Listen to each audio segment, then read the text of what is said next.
Richard Halden was a man everyone in the business world talked about. He had started his company from nothing, working long nights in a small rented office with only a handful of people who believed in him. Over the years, he had built a global construction empire, known for massive skyscrapers, airports, and luxury hotels. Now, in 2019, he stood at the edge of the biggest deal of his entire life. The deal was worth $500 million. That number alone made headlines. The newspapers called it the deal of the decade, and investors whispered about how it would make Richard one of the most powerful men in the industry. The agreement was with a group of wealthy businessmen from the Middle East who wanted to partner with his company to build a futuristic city in the desert. If everything went as planned, the signing would take place in Dubai within a few days. Richard felt proud but also nervous. For months, he and his team had been working day and night. They had flown to meetings across continents. They had sat in golden-lit boardrooms, listening to translators go back and forth between English and Arabic. Every signature, every stamp, every smile mattered. Richard knew one wrong move could destroy everything he had worked for. At his penthouse in Dubai, the atmosphere was electric. Assistants carried files in and out. Lawyers discussed clauses over coffee. Financial experts double-checked numbers on large screens. Everyone spoke in short, excited sentences. Outside, the view stretched across the shining desert and the blue Persian Gulf. It felt like the world itself was waiting for him to sign. The investors were charming and confident. They spoke softly but carried an air of great power. Their leader, Sheikh Khalid Al-Mansour, was a tall man with a calm smile. He treated Richard like an equal, calling him brother, and promising a future of endless opportunity. Whenever they met, Khalid spoke about trust, legacy, and family. He made Richard feel safe. Richard's closest advisors had also grown comfortable. They told him that the contracts looked solid. They said the Arabic version was only a translation for the local legal process. The English version was what really counted. Richard believed them. After all, these were people he had paid millions to protect his interests. He saw no reason to doubt them. But behind the scenes, there were whispers he never heard. Some smaller investors had quietly pulled out of the consortium. A few emails between the translators and the foreign team had disappeared from the records. And there was something else he did not notice. A new face in his home staff. Layla, the maid. She was from Jordan, polite and quiet. She cleaned the rooms and served tea when meetings ran late into the night. To Richard, she was invisible. Just another part of the background of his perfect world, Layla's daughter. Mariam often visited after school. She was 17, curious and bright. She loved languages and dreamed of becoming a translator someday. Sometimes when her mother worked overtime, Mariam would help her carry papers or tidy up the living room. No one paid much attention to her. She was just a young girl in the corner, reading while powerful men made history. In the days leading up to the signing, tension grew.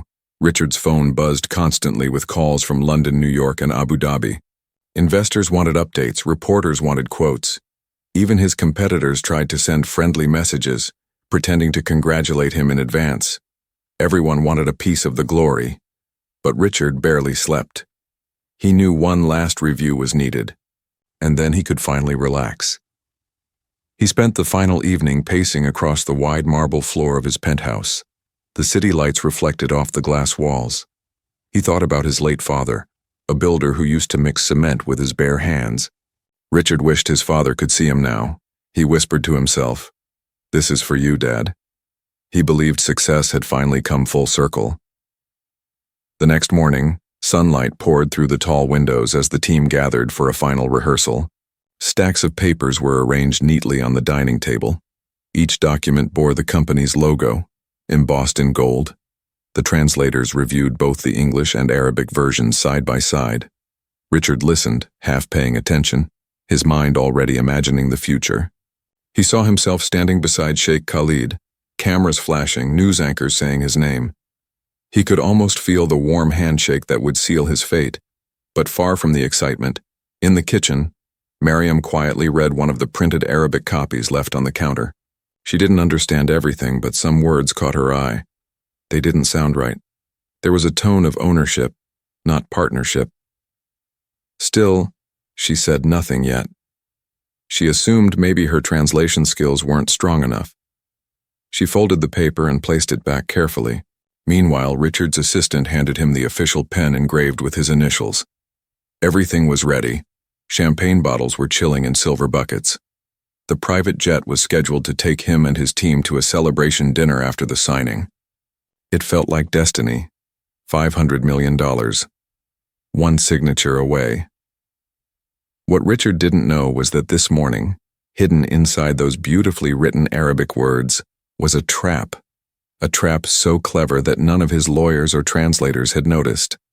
A trap that would have taken away everything he owned the second he signed, and the only person who could save him from it was not a billionaire, not a lawyer, not an advisor, but a maid's teenage daughter. Layla had worked for the Halden family for almost 2 years.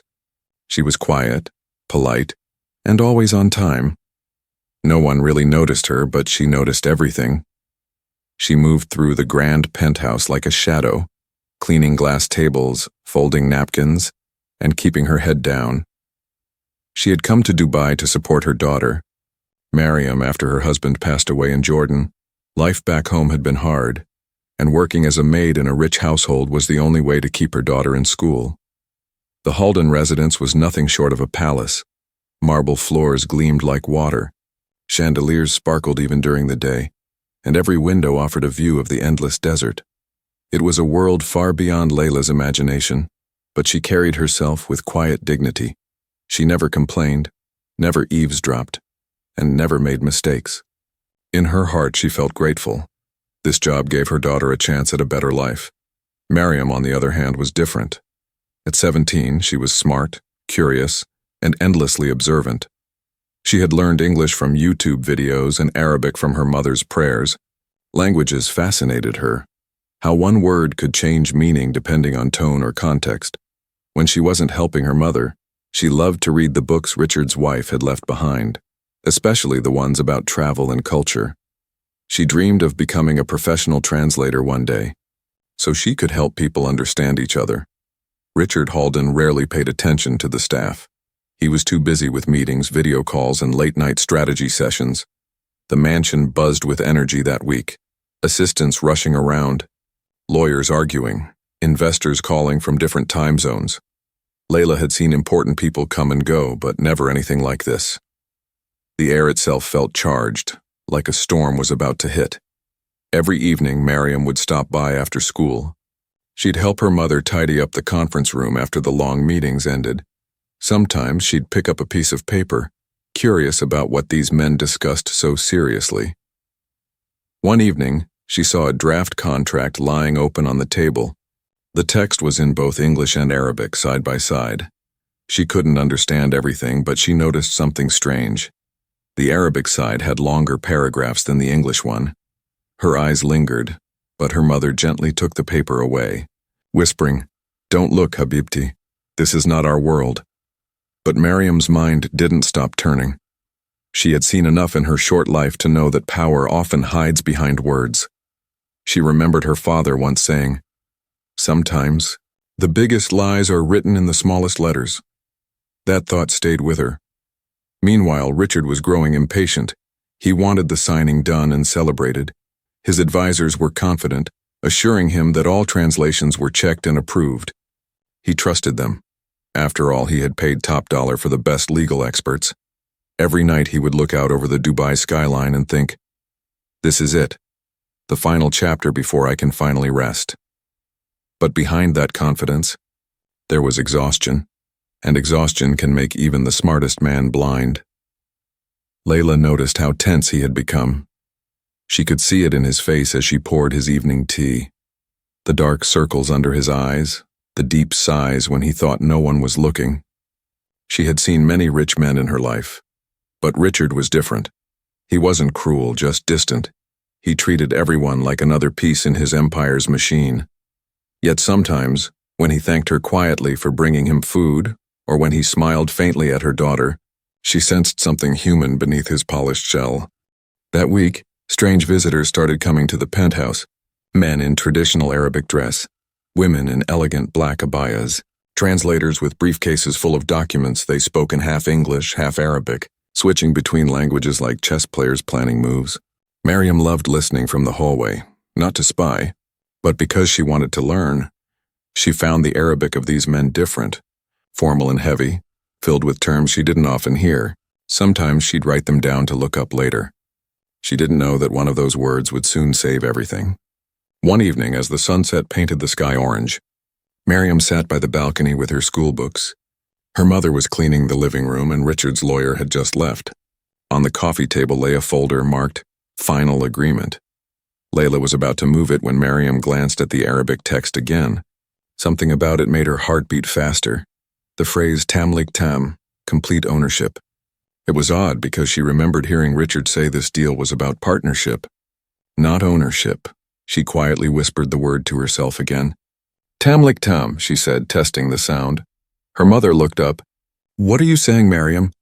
Nothing, Miriam replied softly. Just practicing, but her mind was racing. That night she couldn't sleep. She replayed the conversation she'd overheard, the tone of the investors, the polite smiles, the rushed signatures. Something didn't feel right, but who would believe a maid's daughter? She told herself it was probably a misunderstanding. Yet deep down, her instincts screamed otherwise. The next morning, Richard's team prepared for the final signing. Layla was asked to make sure the penthouse was spotless. Miriam came along again to help, pretending to study quietly in the corner. She watched as papers were stacked neatly, pens arranged, cameras tested. The men in suits laughed and congratulated each other. Richard looked proud, relaxed even. Everything seemed perfect, until Miriam caught sight of the same Arabic phrase again, printed in bold near the bottom of the page. And that was the moment she decided she couldn't stay silent any longer. She didn't know it yet, but her voice would soon stop a $500 million disaster, and the world would finally notice the unseen presence that had been in the room all along. The sun rose over Dubai with a golden fire that morning. It was the day everyone had been waiting for. The day when Richard Halden would finally sign the $500 million deal that would change everything. From the top of his penthouse, he could see the entire city glowing under the desert sky. Tall towers shining like silver spears, traffic flowing like a river of light, and planes tracing white lines across the horizon. It felt like the whole world was watching him. Inside, the atmosphere was electric. Assistants rushed through the hallways carrying stacks of documents. The smell of expensive perfume and freshly brewed coffee filled the air. Cameras and microphones were being set up in one of the living rooms where the signing ceremony would be filmed for the press. It wasn't just a business meeting anymore. It was a global event. Richard stood near the window, hands in his pockets. Staring out with quiet satisfaction, this was it. The moment he'd worked decades for. The investors were due to arrive at noon. Their cars, a convoy of black Rolls-Royces, would pull up to the private entrance.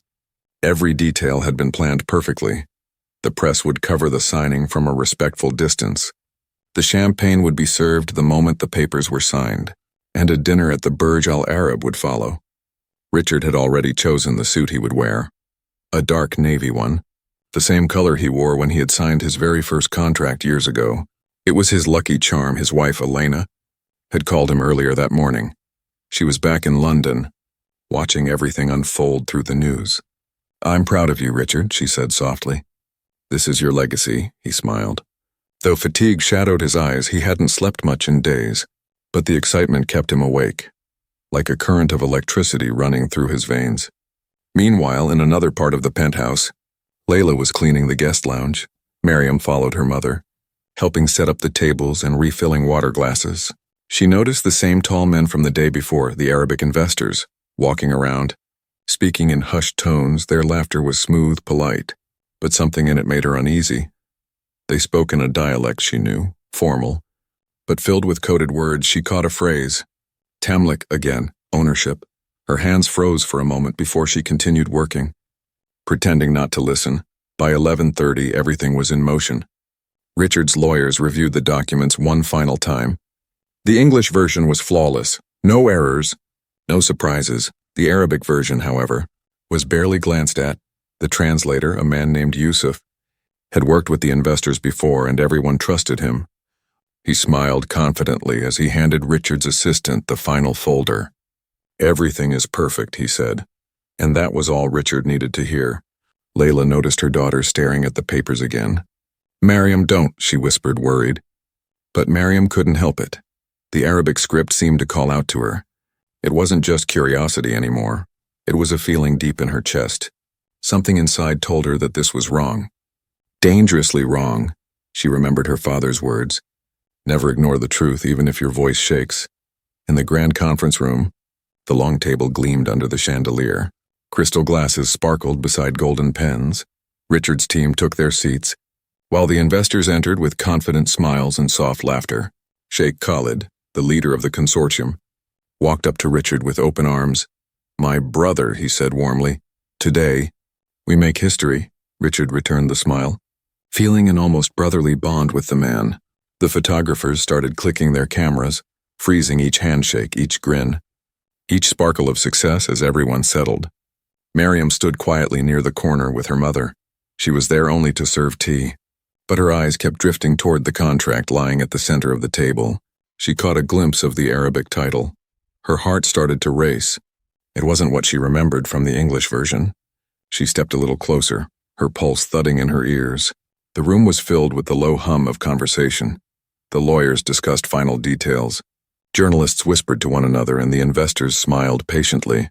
Richard was about to sit down when Mariam's hands began to tremble. She didn't want to interrupt, didn't want to embarrass her mother. But her instincts screamed louder than her fear. Something in that text, a few twisted words, would ruin this man. She looked at her mother, eyes wide with panic. Layla shook her head slightly, begging her not to speak. But Mariam couldn't hold back any longer just then. Richard's assistant handed him the pen. "Sir, everything is ready," he said proudly. Richard took a deep breath.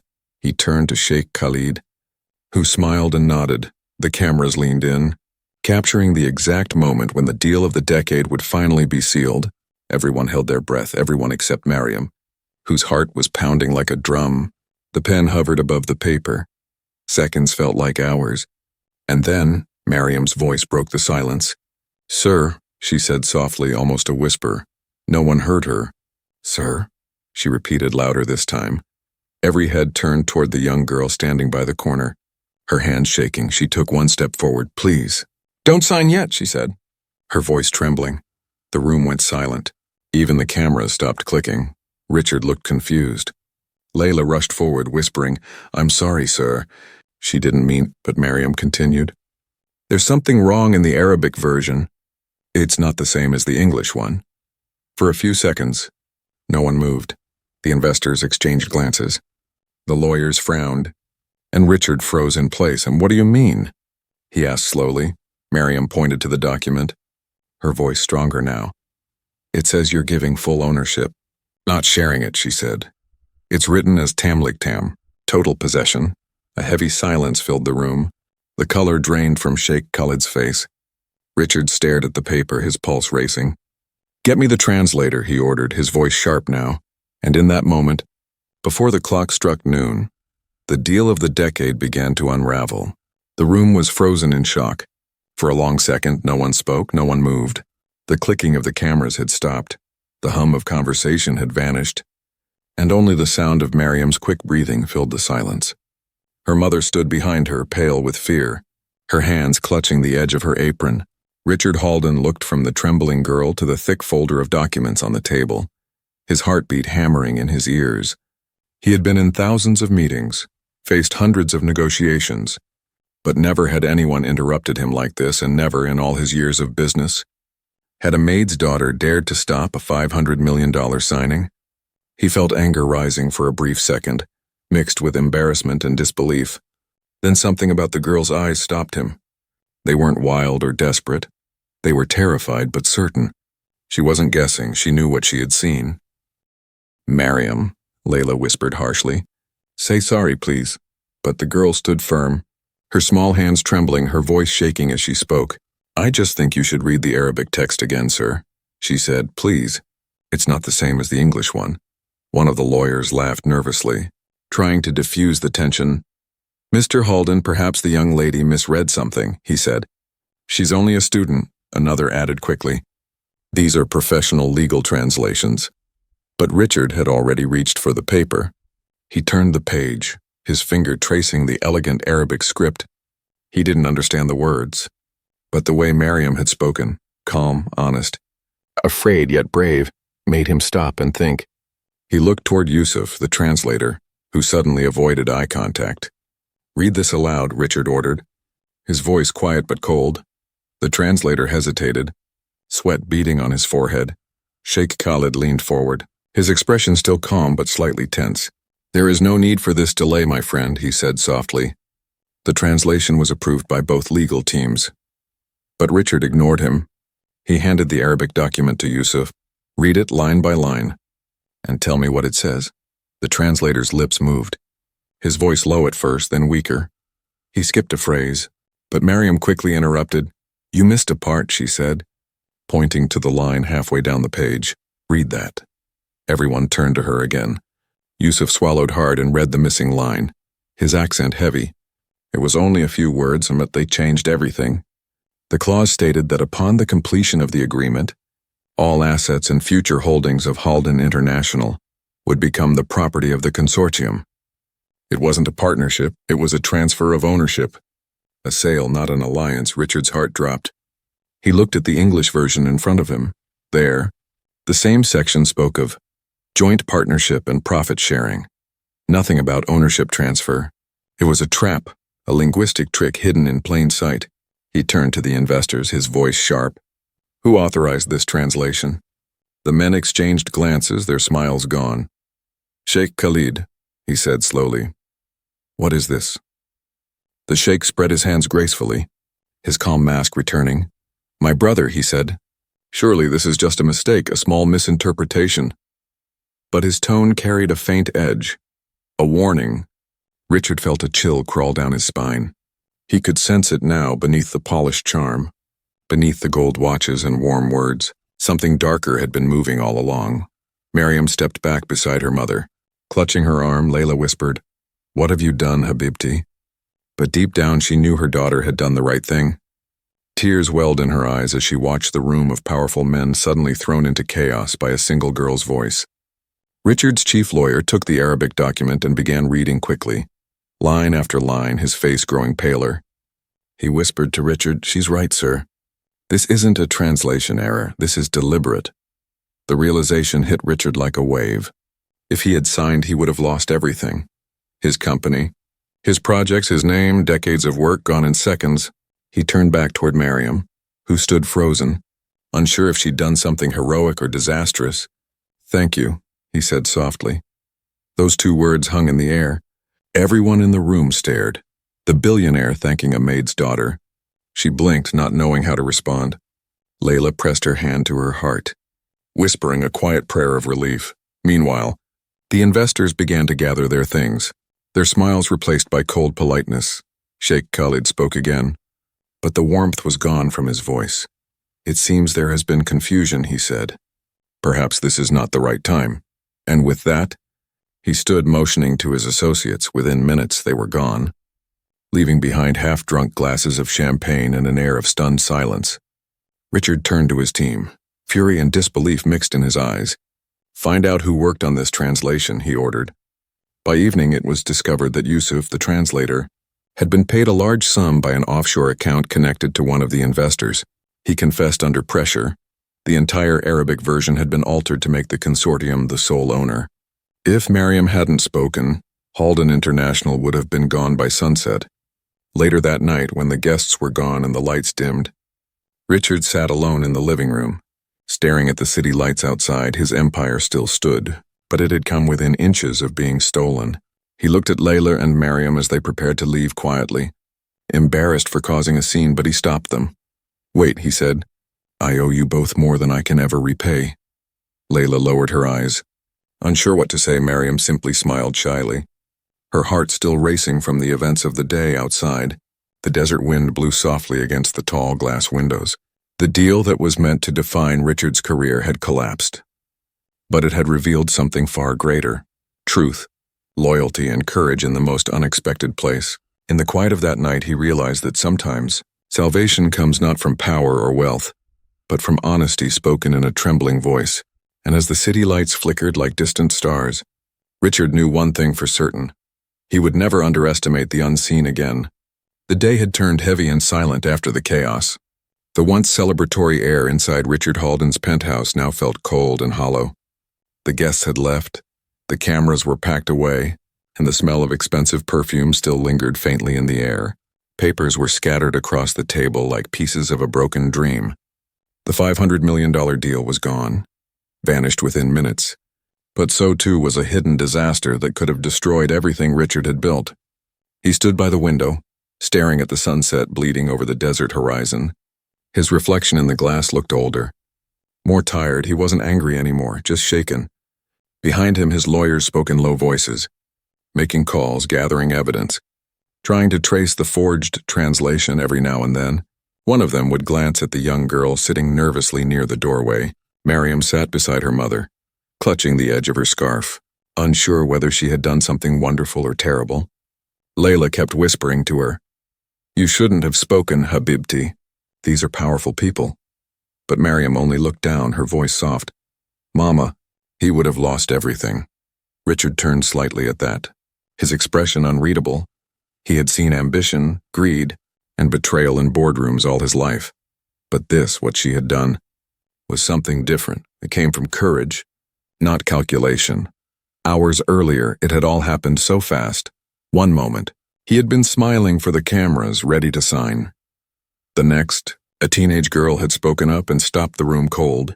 If she had hesitated even for another minute, the ink would have been on paper, the company gone. Her voice had cut through the tension like a blade. It had been the most desperate, yet the most important interruption of his career. Now, as the light faded, Richard walked back to the table and picked up the Arabic contract again. He traced the elegant script with his finger. He still couldn't read it, but he could feel its weight. Deception had almost destroyed him, not through weapons or threats, but through words. He looked at the golden pen lying beside the papers, the same one he had been seconds away from using. It gleamed under the chandelier, cold and cruel. He turned to his chief lawyer. Was there no one who noticed this before? The man shook his head helplessly. The Arabic version was reviewed by the consortium's translator. Sir and their lawyer both vouched for it. We trusted them, Richard gave a bitter laugh. Trust? The most expensive mistake in business. He sank into a chair, rubbing his temples. For the first time in years, he felt vulnerable. He had faced market crashes, lawsuits, even government inquiries. But he had never been betrayed so quietly. So skillfully across the room, Miriam watched him silently. Her mother tugged at her sleeve, urging her to leave. But before they could go, Richard spoke. "You," he said, his voice softer now. "Come here." Miriam froze. Unsure if she was in trouble, Layla whispered, "Go, Habibti. Don't be afraid." Miriam stood and walked slowly toward him, her shoes making almost no sound on the marble floor. When she reached the table, Richard looked at her for a long moment. He had built skyscrapers, negotiated with presidents and outsmarted rivals, but never had he seen someone so young, so ordinary, make such an extraordinary impact. "What made you look at the papers?" he asked. She hesitated. "I was just reading, sir. I like languages." And something felt wrong. The words didn't match. Her English was simple, but her sincerity was sharp. Richard nodded slowly. "You realized what my lawyers didn't," he said quietly, almost to himself. One of the lawyers spoke up. "Mr. Halden, with your permission, we should contact the embassy. This is international fraud." But Richard raised a hand. "Later," he said, his eyes still on Miriam. He looked at her mother next. "Layla, you've worked here for how long?"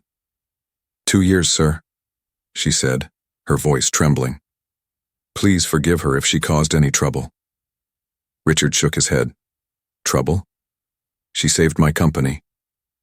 Layla's eyes filled with tears. She pressed her hand to her mouth, unable to speak. He stood up then, walked to the window again and let out a long breath. The city outside was lighting up, towers glowing, roads sparkling, life continuing as if nothing had happened. But inside, everything felt different. Something invisible had shifted. He realized that power alone wasn't protection. He had all the money in the world, yet a teenage girl had seen what his entire team had missed. Later that night, when most of the staff had gone, Richard sat with his lawyers one last time. They reviewed the evidence, the forged clauses, the hidden bank transfers, the translator's confession. Every detail painted a picture of betrayal wrapped in elegance. When they left, Richard called out to Layla and Miriam, who were waiting quietly near the elevator. He handed Miriam a small notebook and said, "Write down every word you remember from that page, every term you saw." She looked surprised but nodded, taking the notebook carefully. He smiled faintly. "You have an eye for truth. Never lose that." That night, Layla and Miriam returned to their small apartment in the older part of the city. Layla cried quietly as she cooked dinner, still shaken by the day's events. Miriam sat on the couch, staring at the notebook in her lap. She wasn't sure what the future would bring, but she felt something had changed, not just for Richard, but for her too. For the first time, someone had listened to her. Someone powerful had believed her. Meanwhile, far away in a luxury hotel suite, Sheikh Khalid stood by his window, speaking angrily on the phone. His plans had fallen apart because of one small voice. He muttered something under his breath, his calm mask slipping for the first time. He had underestimated the maid's daughter, and now, his empire of deceit had begun to crumble. Back in the penthouse, Richard poured himself a glass of water and looked at the empty chair where Miriam had sat earlier.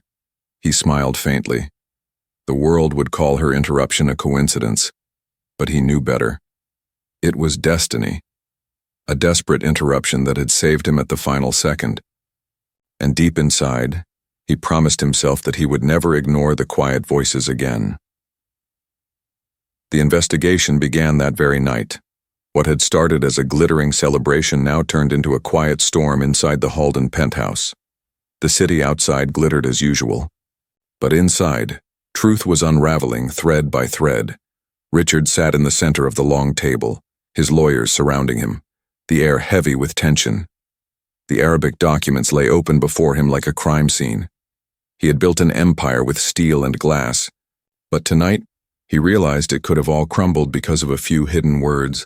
Miriam sat beside her mother on a far corner chair, silent and small in the grand room. She felt nervous, unsure if she had done something too big for her world. Layla kept holding her hand tightly, whispering prayers under her breath. Across the room, Yusuf, the translator, stood pale and shaking, flanked by two of Richard's security guards. He had confessed halfway through the evening, not willingly, but out of fear. His deception had been bought and planned, a trap wrapped in elegant language. The Arabic trap, as one lawyer called it, was a masterstroke of manipulation. The translation had been altered with precision, not a clumsy forgery, but a work of cunning design. In the English version, the deal promised partnership, shared control, and equal benefit. But in the Arabic one, subtle changes twisted the meaning into complete transfer of ownership. It was designed so that once Richard signed, every asset, license, and right would move to the foreign consortium. And because Arabic was the official language of the agreement in Dubai, that version would be legally binding, not the English one. Richard listened in silence as his team explained this, his eyes fixed on the page, reading the same lines again and again even though he couldn't understand them. He imagined the press headlines, "Halden loses empire in translation." It sent a chill down his spine. If Miriam hadn't spoken, tomorrow morning he would have woken up no longer the owner of his own company. How did this happen? He asked quietly. The lawyer replied, "They used a double translator method, sir. One person wrote it, another approved it, both paid off, and the Arabic legal terms were too subtle for our English-speaking reviewers." Richard clenched his fists, his knuckles white. All his life, he had trusted systems, people, contracts, but tonight, he trusted none of them. Meanwhile, Miriam kept replaying everything in her mind. The words she had read, the looks on their faces the moment silence fell across the room. She had only wanted to help, but now she had uncovered something huge, something dangerous. She could feel her mother's fear pressing down on her shoulder, but deep inside a quiet pride flickered. She had done something no one else dared to do. She had spoken truth to power. Richard stood and walked toward the translator. Yusuf lowered his eyes, trembling. Richard's voice was low, steady, the kind of calm that hides anger beneath. "Who paid you?" he asked. Yusuf hesitated, then whispered, "The consortium's representative, sir. They said it was just a small adjustment to match legal style. I didn't think." "You didn't think because you were bought," Richard cut in, his voice cold as ice. He turned away, shaking his head. The trap had been elegant, invisible, and deadly. The lawyers worked through the night, documenting everything, recording each altered word. One of them pointed to a particular clause that made everyone pause. It stated that even if the deal was canceled later, the consortium would retain rights of supervision over all future Halden projects. It meant that even without owning the company, they could control it from the shadows. It was more than a trap. It was a takeover plan disguised as a handshake. By midnight, the team had traced the fraud to an offshore account. The bribes were wired from a shell company registered under the name of a consulting firm in Bahrain. Every detail connected back to the same group of investors. The entire scheme had been months in the making. They had planned to steal the company not with weapons or threats, but with ink and translation. When the last document was analyzed, Richard finally spoke. He turned to Mariam and Layla, his tone soft but heavy with meaning. "You saved me from losing everything," he said, "and you saved hundreds of people who depend on this company." Layla's eyes filled with tears. She didn't know whether to bow or cry. Mariam whispered, "I just read what I saw, sir. Anyone would have." Richard smiled faintly. "No, not anyone," he said.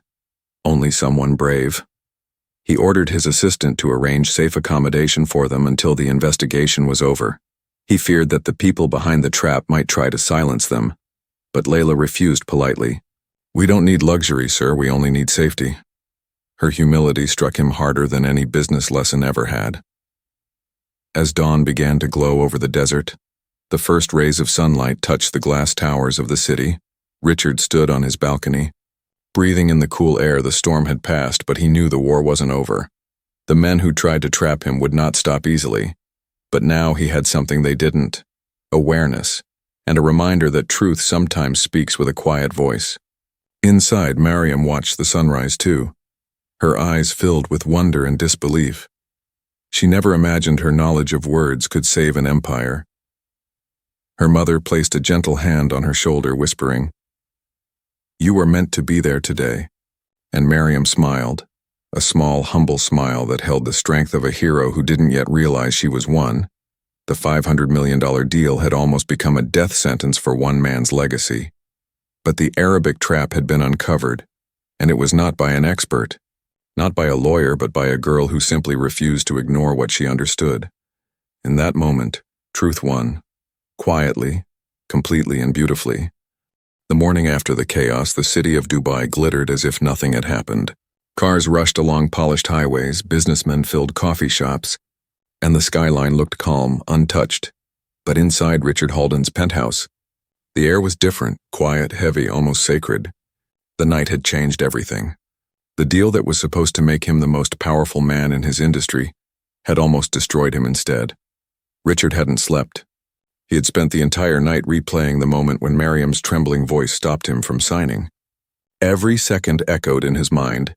The silence in the room, the looks on the investors' faces, the realization that he had been seconds away from losing his life's work.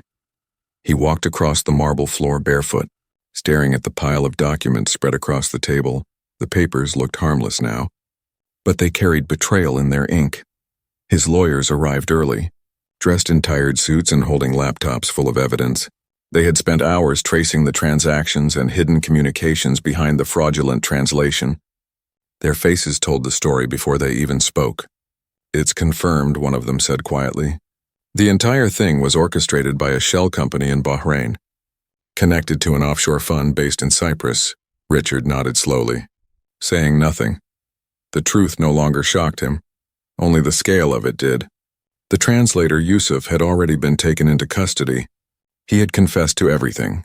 He admitted that he was paid over $200,000 to modify specific clauses. He didn't know who was truly behind it, only that the instructions came from someone named Mr. Kareem, a supposed advisor to Sheikh Khalid. The police were now investigating the rest, but for Richard, the damage was deeper than the crime itself. It was the feeling of being deceived, the realization that trust could be turned into a weapon. As the investigation spread, news leaked to the media. Within hours, headlines began flashing across financial networks. Halden deal collapses amid translation scandal. Reporters speculated about corruption, betrayal, and backdoor politics. Some praised Richard for catching the fraud just in time. Others mocked him for being so close to disaster.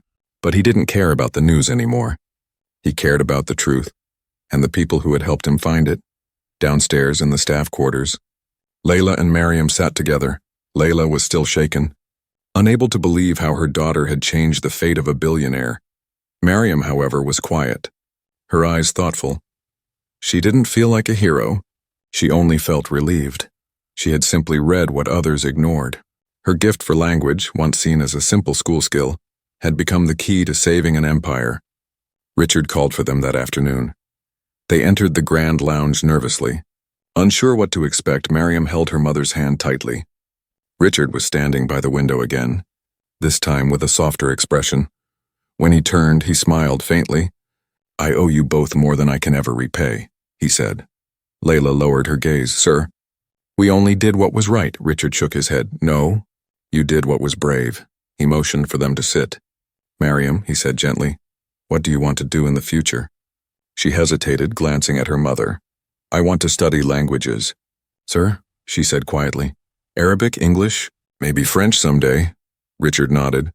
"You have a gift. The kind of clarity that people lose when they grow older."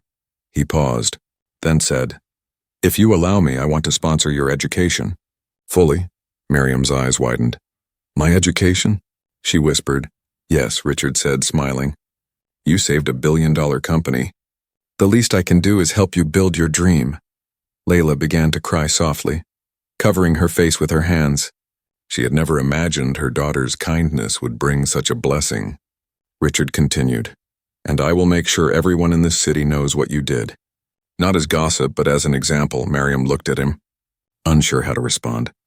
Her cheeks flushed and she said, "Thank you, sir. But I didn't do it for reward." Richard's eyes softened. "That's why you deserve it even more." By evening, word of the exposed fraud had reached international authorities. The investors who had planned the trap fled the country within days. Interpol got involved, tracing offshore accounts and frozen assets. Dubai's financial department opened a full inquiry. The case became a landmark in international contract law, a lesson about how language could be used as a weapon in business.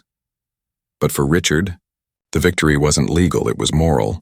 He had learned that power meant nothing without awareness. He had learned that wisdom sometimes came from the least expected place. Not a boardroom, but a maid's daughter with a sharp mind and a brave heart, in a world full of polished lies. It took someone pure to see the truth. Weeks later, Richard invited Mariam and Layla to his company's headquarters. He introduced Mariam to his senior staff, calling her the reason we're still standing. Everyone clapped as the shy girl smiled nervously. He handed her a small box. Inside was a golden pen, the same one he had almost used to sign the contract. "Keep it," he said, "as a reminder that words matter more than wealth." Mariam held the pen carefully.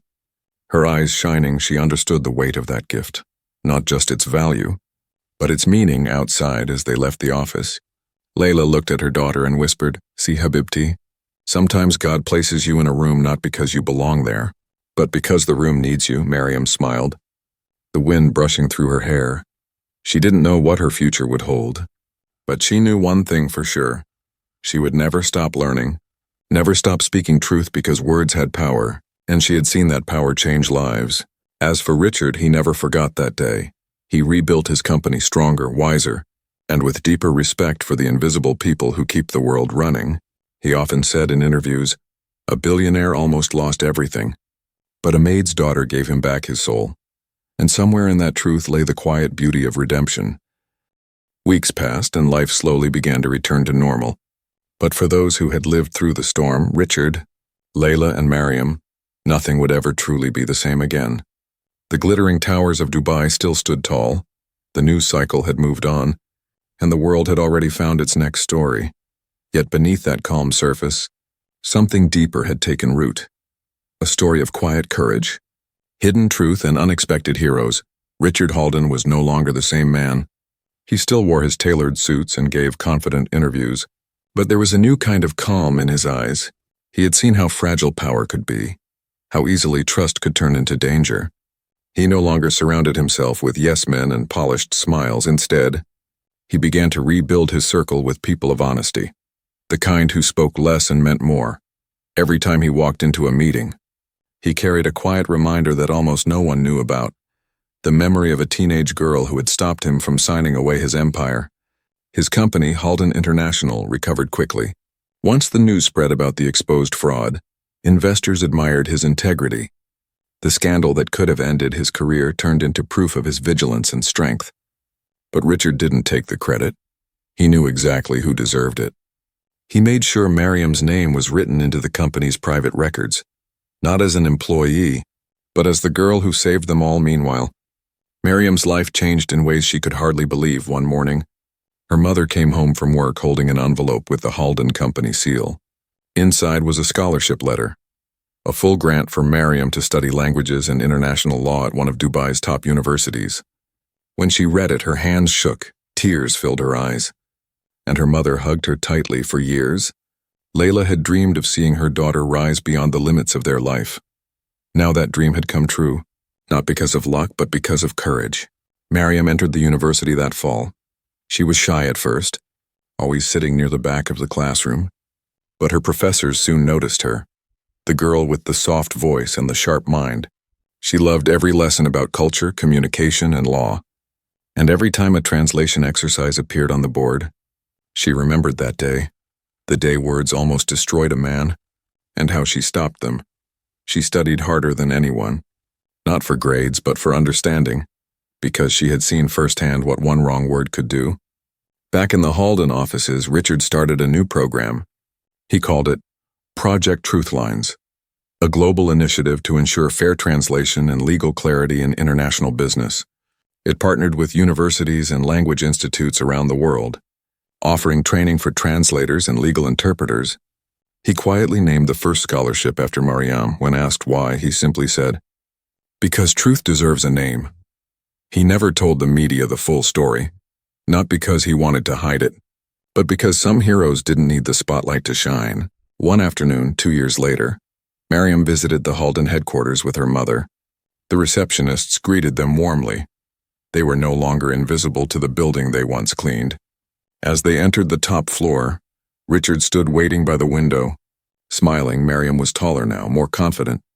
Dressed in a smart blazer and holding her university books, he handed her a framed certificate. It read, "For courage, honesty, and the voice that saved a legacy."